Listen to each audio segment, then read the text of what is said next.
Bienvenue dans Rock Your MLM, le podcast des femmes qui veulent oser plus, vibrer plus et se rappeler qu'elles ont déjà tout en elles pour briller. Je t'avoue, ce soir, j'ai pas préparé vraiment l'épisode. C'est juste que là, j'ai une putain d'énergie, alors que je viens de faire un réel pour dire que j'étais crevée, mais c'est ok. Parce que cette semaine, j'ai vu des femmes qui ont osé. J'ai aussi vu des femmes se planter. Et en fait, tu sais quoi, c'est que j'ai vraiment réalisé qu'en fait, chaque échec, c'est aussi une preuve de vie. Parce que c'est le signe que tu es en mouvement, que tu essayes, que tu vis. Parce que si tu es là pendant 1 an, 2 ans, 3 ans dans ton marketing de réseau et que tu fais rien, il peut pas y avoir d'échec de quoi que ce soit. Tu as même pas essayé, c'est juste tu es au même niveau qu'il y a 3 ans. Il y a même pas d'apprentissage, il y a rien qui se met en place. Donc aujourd'hui, j'ai envie qu'on parle d'échec. Pas celui que tu vas apprendre dans les livres, mais celui vraiment qu'on ressent dans nos tripes. Celui qui pique, qui bouscule, mais qui t'apprend aussi plus que n'importe quelle autre réussite.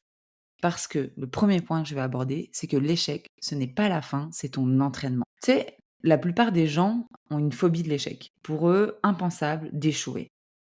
Mais en fait, moi, je crois que faudrait presque en devenir accro. Parce que l'échec, c'est pas une punition. L'échec, c'est pas un échec. C'est le prix de ton expansion. Quand tu rates quelque chose, ton cerveau ne te dit pas: «Tu nul», ça c'est toi qui te le dis. Ton cerveau, il dit: «OK, on n'a pas réussi à aller là comme ça, faut que je trouve une autre route». Et à ce moment précis, c'est ton cerveau qui va devenir ton coach personnel. Il va réorganiser tes connexions neuronales, il va tester de nouvelles stratégies, il va même libérer de la dopamine. Oui, cette, fameuse molécule du plaisir, la motivation. Chaque fois que tu apprends quelque chose de nouveau, tu la sécrètes. Donc quand il y a cet échec-là, même si c'est inconscient, il y a cette dopamine. Est-ce que tu vois un peu où je veux en venir? Est-ce que tu comprends que ton cerveau, en fait, kiffe que tu te plantes? Toi, non. Toi, consciemment, tu kiffes pas. Mais ton cerveau, lui, il kiffe. Ça va être possible seulement si toi, tu lui envoies le bon message de: «OK, c'est pas grave, je viens de me planter, je viens de faire un truc, j'ai pas fait une seule vente, je viens d'essayer de faire un live, c'était nul à chier», peu importe le truc, c'est pas grave parce que je suis en train d'apprendre. Et c'est en fait ça la différence pour moi entre les gens qui stagnent et ceux qui deviennent en fait inarrêtables. Les premiers, ils vont s'identifier à leurs échecs. Je suis nul parce que j'ai pas été capable de faire ça. Je suis nul parce que je ne sais pas faire ça. Je suis nul parce que ça. Échec, échec, échec. Ils s'arrêtent là. Alors que les seconds, ils vont s'en servir vraiment comme carburant. Si tu regardes les gens qui réussissent, si tu veux prendre des grands exemples, type Steve Jobs, tu verras ils font partie de ces gens qui ont juste accepté de se planter. Plus souvent, en fait, et plus vite que les autres. C'est-à-dire que là, tu vois, moi, il m'a fallu 3 ans pour comprendre ça. Je te fais prendre un train, tu vois, un TGV, une mi-grande vitesse en mode, let's go, en fait, je te fais gagner du temps. C'est juste que plus vite, ils ont été dans cette démarche de: «OK, j'ai essayé de me vendre un truc, personne l'a acheté. OK, qu'est-ce que je réajuste? Qu'est-ce que j'ai appris de ça? Qu'est-ce qu'il a manqué à ce que à mon offre pour qu'elle ne se vende pas?» C'est pas: «Ah non, je suis nulle, mon offre elle s'est pas vendue, j'arrête». C'est ce qui fait aussi qu'aujourd'hui, on a de nombreuses entreprises qui ferment, quand je dis entreprises, d'auto-entrepreneurs, hein, qui ferment leurs portes parce qu'il y en a pour des très bonnes raisons, mais il y en a quand même aussi beaucoup qui vont te dire: «Ah, ça fonctionnait pas». Oui, mais est-ce que tu as essayé assez fort? Est-ce que tu as essayé avec tes tripes? C'est ça aussi, parce que pour être dans toute cette démarche que je vous amène là juste avant, il faut aussi que le projet que vous portez, peu importe votre marketing de réseau, il soit dans vos tripes. Il faut que quand vous imaginez atteindre des rangs incroyables, ça soit dans vos tripes. Et qu'est-ce qui se passe dans ton cerveau quand tu affrontes cette fameuse peur? Parce qu'on va pas se mentir, on l'a déjà abordé et j'espère maintenant que c'est vraiment un concept que vous avez intégré, c'est que quand tu veux faire un truc nouveau, ton cerveau, il panique. Il déteste les surprises. Alors que nous, on est là en mode: «Oui, vas-y, surprends-moi, la vie, c'est trop bien». Non, pas du tout, lui, il veut pas ça. Tu veux te montrer sur Instagram? Il crie danger. Tu veux parler de l'opportunité à quelqu'un? Il crie danger. Tu veux quitter ton job? Il crie danger. Pourquoi? Parce que notre fucking amygdale là, la petite glande qui gère la peur, elle est programmée pour te garder en sécurité et pas pour te rendre heureuse, pour te garder en sécurité. Pour pas qu'il y ait un fucking lion qui sort de sa grotte là et qui vienne te gober en 3 bouchées. Et en plus, ton cerveau, il adore la routine. Donc dès que tu sors du connu, dès que tu viens faire quelque chose de différent, il allume cette fameuse alarme, il allume cette petite amygdale, il va vers elle, là, il met la petite lampe de torche, genre: «Eh oh, secoue-toi, attention, inconnu, danger». Mais en fait, et c'est hyper important, je vous jure d'avoir cette plastic ouais, ouais, cette plasticité, ce truc, cet entraînement de vous dire, c'est qu'il y a aucun réel danger. C'est pas un tigre à dents de sabre qui arrive là. C'est juste ton système nerveux qui, en plus, le petit bâtard, il va rejouer des vieux souvenirs. Ton humiliation à l'école, une fois où tu as pas été validé par tes parents ou par des proches, tu as peur de pas être assez. L'année passée, quand je suis montée à Paris, lors d'un événement, pour doTERRA, j'ai eu la chance d'avoir, énormément de retours positifs sur cette intervention. Bah, je vous dis pas ça pour me la raconter, et même si, en fait, on se la raconte pas assez les meufs. Il faut qu'on apprenne à être beaucoup plus fiers de nos victoires, et je sais qu'il y en a beaucoup qui m'ont dit: «Mais comment tu étais hyper à l'aise sur la scène, sur le machin». Croyez-le ou pas, avant de rentrer sur la scène, j'ai fait 2 choses. J'ai fait une respiration qui est venue, en fait, calmer mon système nerveux, une inspiration par le nez et une longue expire par la bouche, et ensuite je me suis dit: «Dans la salle, j'ai 600 meufs», et des hommes d'ailleurs, 600 meufs ou 800, je sais plus, 600. Il y a pas de tigre. Au pire des cas, je suis nulle, et ben, on me redemandera pas de monter sur scène et puis c'est OK. Peut-être que ça fera mal à l'ego parce que c'est aussi une question d'ego, mais c'est OK. J'y étais, les premières secondes, j'ai dit: «OK, c'est quand même impressionnant d'être là devant vous». Ça a encore diminué mon niveau de stress et puis j'y suis allée. Et en fait, c'est là, ce que je veux dire par ça, c'est que c'est là maintenant que ton cer que commence ton vrai travail de femme. Tu dois rééduquer ton cerveau, lui apprendre à comprendre que ce n'est pas dangereux, que c'est juste nouveau, qu'il y a pas de lion. Le remercier, dire: «C'est merci d'essayer de me protéger, mais en fait là, tout va bien. Je suis en train de faire un truc de nouveau. C'est stressant, c'est impressionnant, mais en fait, je veux y aller».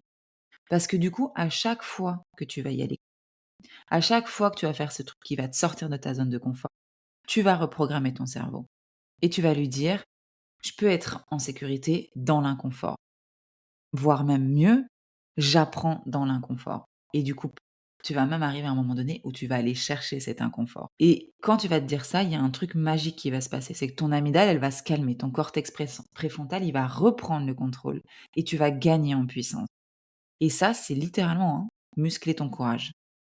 Mais ça, tu peux le faire que si tu poses de la conscience sur le fait que ce qui se passe dans ton stress, dans le fait de reculer devant cette, action que tu repousses, c'est mécanique, c'est dans ton cerveau, et en fait, c'est pas ton cerveau qui décide, c'est toi, et c'est à toi de faire ce travail-là, de dire: «OK, oui, c'est nouveau parce qu'avant j'étais infirmière, instit, machin, t tu m'as jamais vu faire une intervention devant 10 personnes pour parler d'un produit, et cetera. Mais en fait, c'est OK parce que je suis en train de faire de nouvelles choses, d'apprendre de nouvelles choses, et j'y vais, quoi». Et ces petits échecs-là dont on me parlait, c'est ton terrain d'entraînement quotidien, en fait. On croit qu'un échec, c'est monumental. Un divorce, une faillite, une trahison. Mais en fait, non. C'est aussi tout ce qui ne marche pas exactement comme prévu. Ce post Insta qui n'a pas pris, cette cliente qui t'a ghosté, cette conseillère qui t'a fait un coup de pied, cette idée que tu trouvais géniale mais que personne n'a comprise, voire même on t'a dit: «Mais c'est quoi cette idée?» Tout ça, ce sont tes répétitions. Et comme en muscle, ces toutes petites répétitions sculptent ton mental. Ça, encore une fois, les neurosciences l'ont prouvé. Le cerveau apprend mieux par l'erreur que par la réussite. Montessori repose sur ce concept. Parce que si tout marche, si tout est facile, t'as aucune raison de t'adapter. T'as aucune raison de te dire: «Il faut que j'apprenne de nouvelles compétences, il faut que je fasse de nouvelles choses». Alors que quand tu te plantes, tu rentres en mode plasticité, tu vas chercher, et lui, il va s'ajuster, il va s'améliorer. L'échec, c'est notre coach intérieur. Ce que j'ai vécu l'année passée a été une telle transformation pour moi que je dis merci, quoi. Alors plutôt que de me dire: «Ah purée, c'est trop dur, franchement, ce que j'ai vécu», et me positionner en victime, j'ai fait tout l'inverse. J'ai appris sur moi, déjà ça, c'est une super victoire. En plus, je suis en mode fire, et tout ce que je te dis là, c'est ce que je l'ai pas inventé.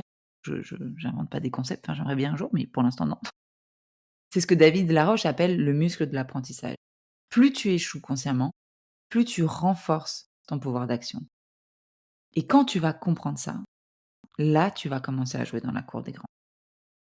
Celle des gens qui ne cherchent plus à avoir raison, mais à évoluer. Et je vois dans les personnes qui arrêtent, leur marketing de réseau, que souvent c'est parce que ça n'a pas été assez vite, ça n'a pas été assez facile. Parce que dès qu'on arrive sur des choses qui les sortent de leur zone de confort, tout s'alerte et qui n'ont pas ce réflexe de dire: «OK, là je suis en train de faire un truc, ça je rentre en mode plasticité neuronale. C'est à moi de reprendre le contrôle» et tout ça, Isabelle, je sais pas pourquoi je vous dis tout ça. C'est là ce qui me vient d'après cette semaine, c'est j'ai envie de vous partager tout ça. J'ai envie de vous partager que bordel, on est plus que nos échecs, quoi. On est plus que ces petites actions qui se passent pas comme prévu. On est plus que, notre image sur les réseaux. On est plus que ce que disent les autres de vous, en fait. Vous avez tellement plus à faire et on a toutes tellement plus à apporter. Peu importe où vous êtes dans le monde, peu importe vos forces, peu importe vos faiblesses, peu importe tout ça, on a toutes quelque chose à apporter.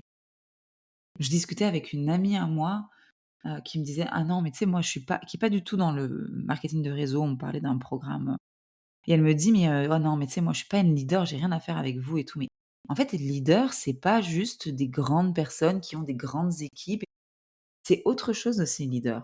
On peut être leader de sa vie, on peut être leader de ses décisions, on peut être leader de soi, mais il s'agit de prendre la décision aussi. Il s'agit de prendre la décision qu'on arrête de se laisser submerger par nos peurs. Ça nous pourrit la vie et ça me pourrit la vie, hein, je me mets dedans aussi, hein. OK, j'ai tout ce travail-là qui est en place et je sens la différence, je sens que je vais plus facilement confronter ma zone de confort, mais j'ai encore à apprendre et je continuerai à apprendre. Mais ce que je peux vous dire, c'est que j'ai jamais autant appris que depuis que j'accepte de faire ces sorties de zone de confort. J'ai été à un repas d'entrepreneuses à Montpellier, je connaissais Nawak, j'y étais, j'ai tellement appris et j'ai fait des rencontres incroyables. Des personnes qui aujourd'hui vont impacter ma vie, je le sais. Parce qu'on a mis des choses en place, qu'il y a des choses qui vont bouger. Et c'est aussi apprendre à célébrer tes échecs comme tes victoires. On dit souvent: «Note toutes tes petites victoires et tout», mais en fait, c'est pas que les victoires. Note aussi quelque chose que tu as osé faire, même si c'était inconfortable et ce que tu en as appris. Note un truc où tu t'es pris un mur et quand je dis un mur, les échecs, c'est pas que des gros échecs en mode tout s'écroule dans ta vie. Des échecs, c'est un non, des échecs, c'est un partenariat qui floppe, des échecs, c'est ça peut être des petites choses. Note: «Tiens, là, ça a pas marché, mais en fait, je me rends compte que ça, j'ai fait ça et en fait, c'est là où je me suis plantée. J'ai pas appris la chose de la bonne façon». Donc ce que tu en as appris et un merci à toi-même pour avoir joué ce jeu-là. Fais-le pendant 21 jours, un jour et tu vas voir que, du coup, tu vas commencer à tomber amoureuse du processus et tu vas le faire sans plus avoir besoin de le noter. Moi, je le fais mentalement dans la tête, voilà. Je sais que j'ai aussi, Pascal qui le fait aussi, ce truc un peu de gratitude, mais aussi pour tes échecs, pas que pour tes réussites, aussi pour tes échecs. Si tu rates, ça veut dire que tu essayes. Si tu essayes, ça veut dire que tu vis et plus tu vis, plus tu deviens libre, bordel. On va pas atteindre notre liberté en restant là, dans nos zones de confort, dans nos petits horaires, dans notre petit job.